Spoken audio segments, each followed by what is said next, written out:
welcome everybody, and konnichiwa, as we say here in Japan.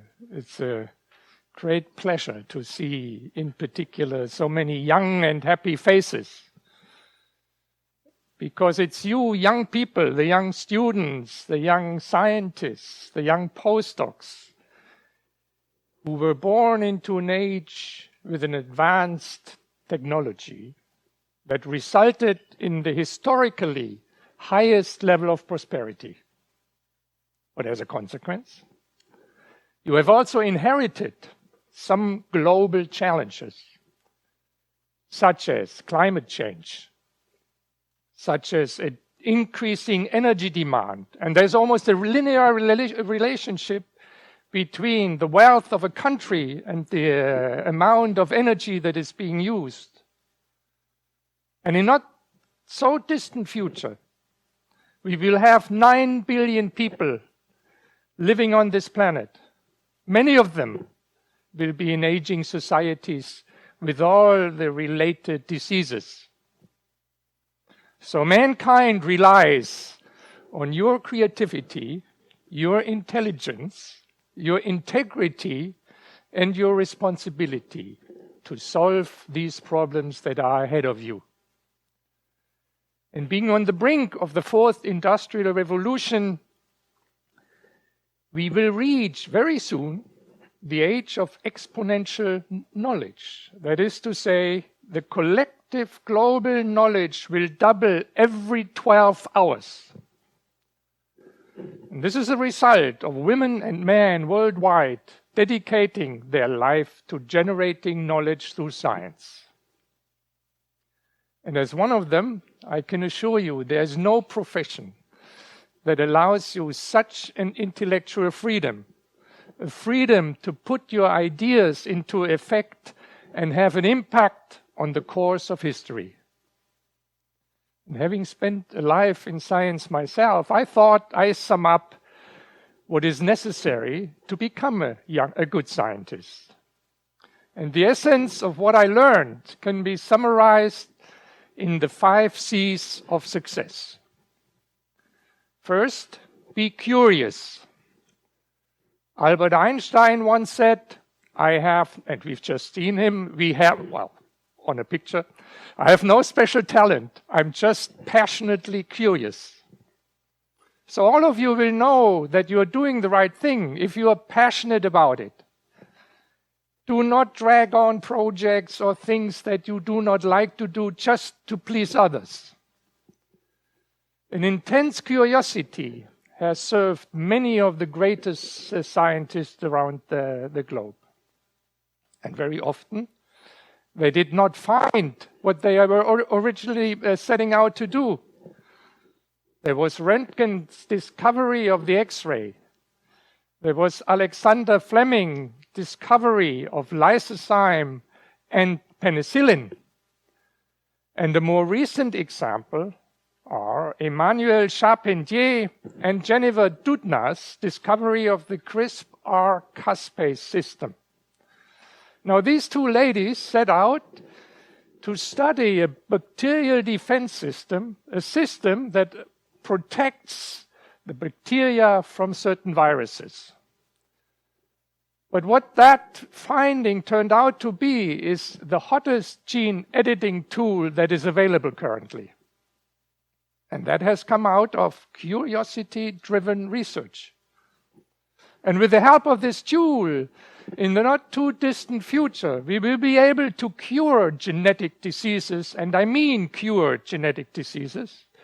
We will be able to treat certain cancers, and that is just an example of the value of funding basic research. And as my mentor, Nobel Prize laureate Manfred Eigen said, everything that is new has to come from basic research, or else it wouldn't be new. Of course, you need to understand the new that you discover.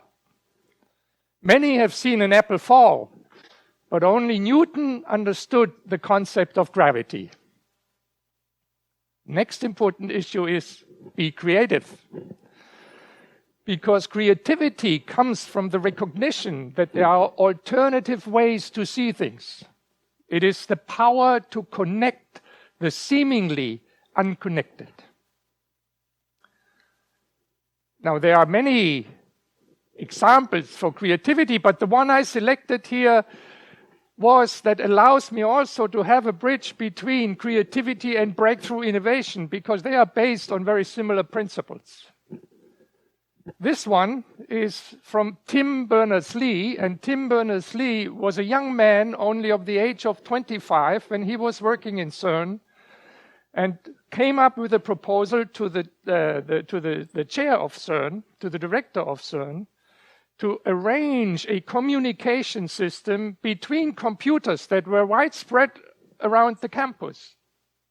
And as you can see, the director of CERN then wrote, it's vague but exciting. And indeed, he gave Tim Berners-Lee the freedom to continue with this idea, with this concept. And we all know what's happened.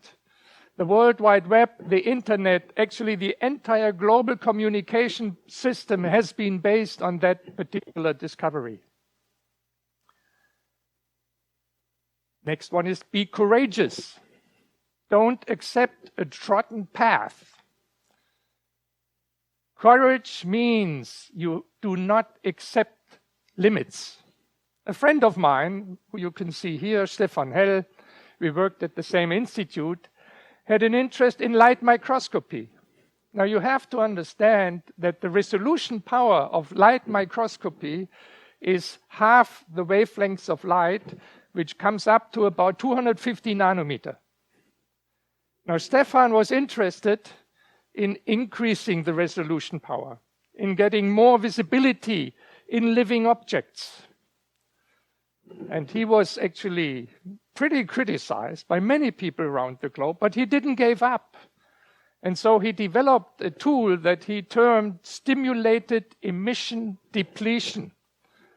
It's a system with fluorescence microscopy that now allows you the resolution to go down to 20 nanometers. So you can literally see macromolecules in living cells. And while he was criticized and originally had a, say, problem finding even jobs, he wouldn't have these problems today, because in 2014 he received the Nobel Prize for that finding. Next is be critical and seek intellectual input for your work. It is sometimes daunting, and one is a little bit afraid of actively seeking criticism. But it is necessary in order to assure that quality research is being done. The best is you find mentors, and sometimes mentors can be with you, can be partners for life.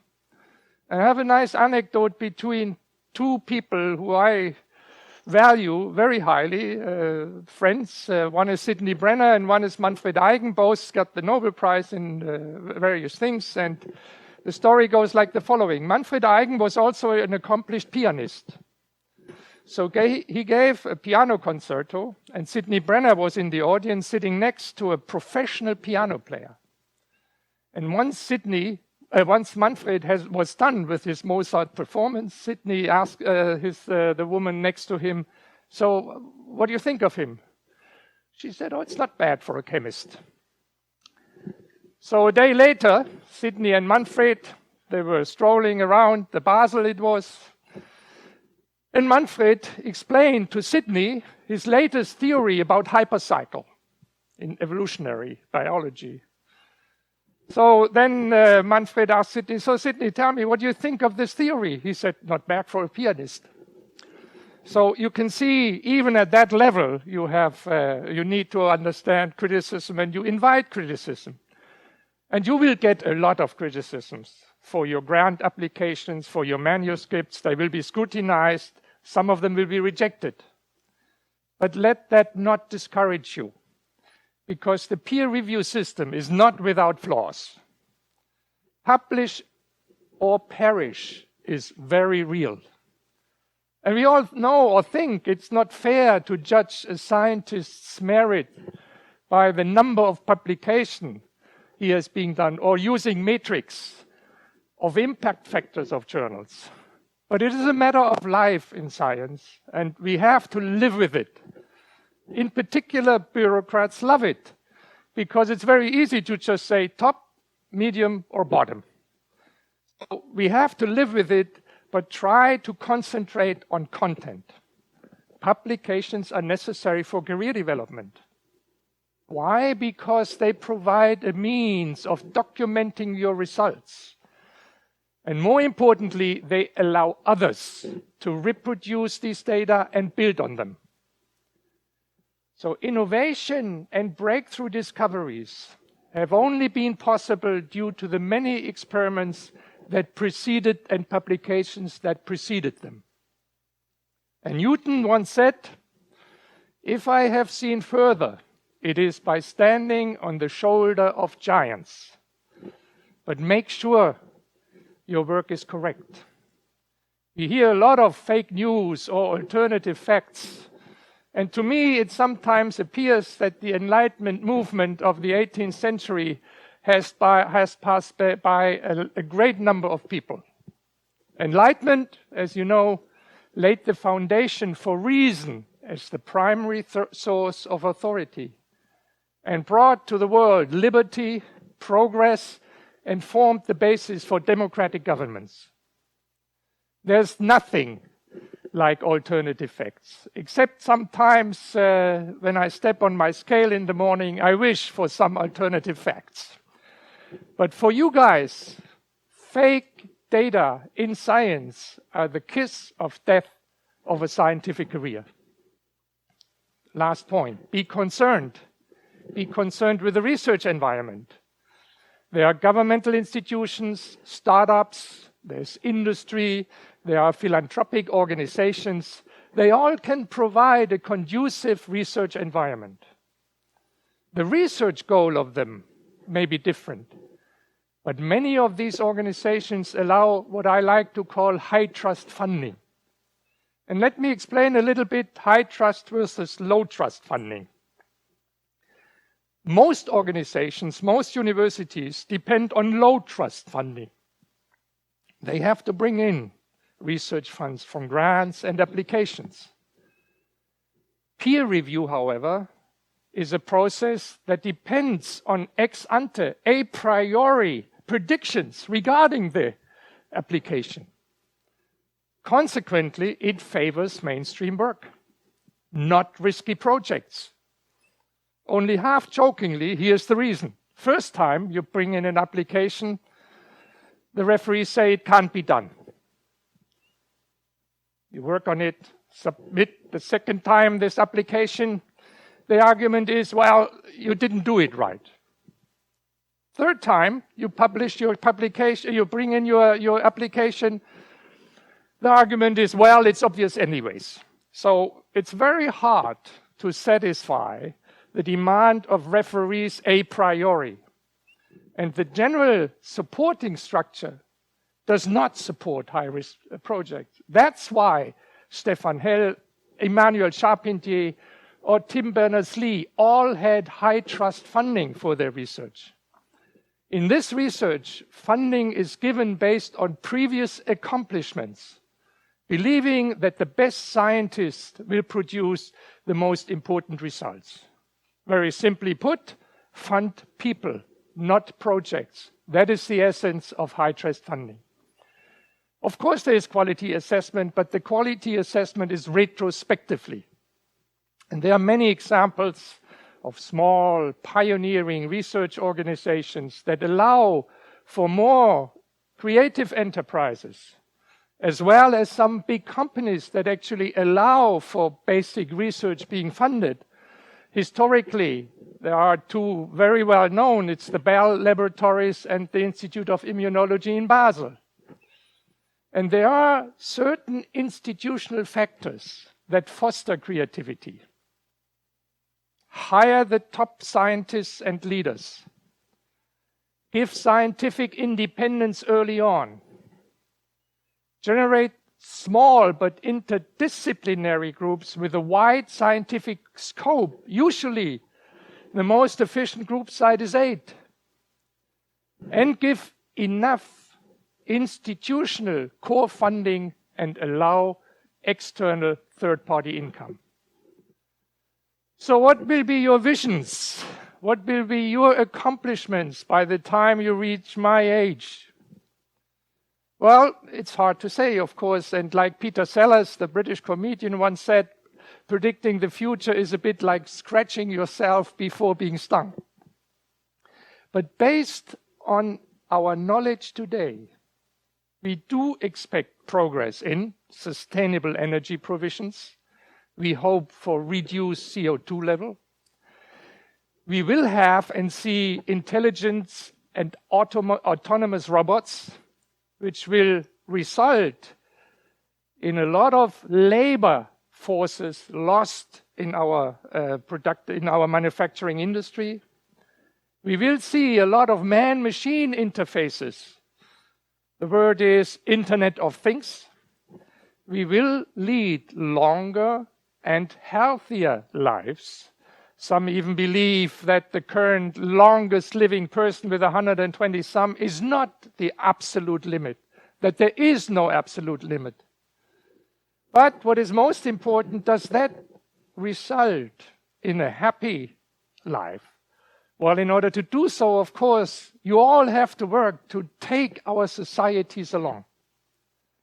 In any case, I wish that with you, by the time you retire, the landscape of science will have changed the world for the better. Or as the science philosopher, naturalist, politician Francis Bacon, several hundred years ago, in other words, a more traditional English, has said, science should make the world a better place to live in. And this is my ultimate invitation to you. Thank you very much.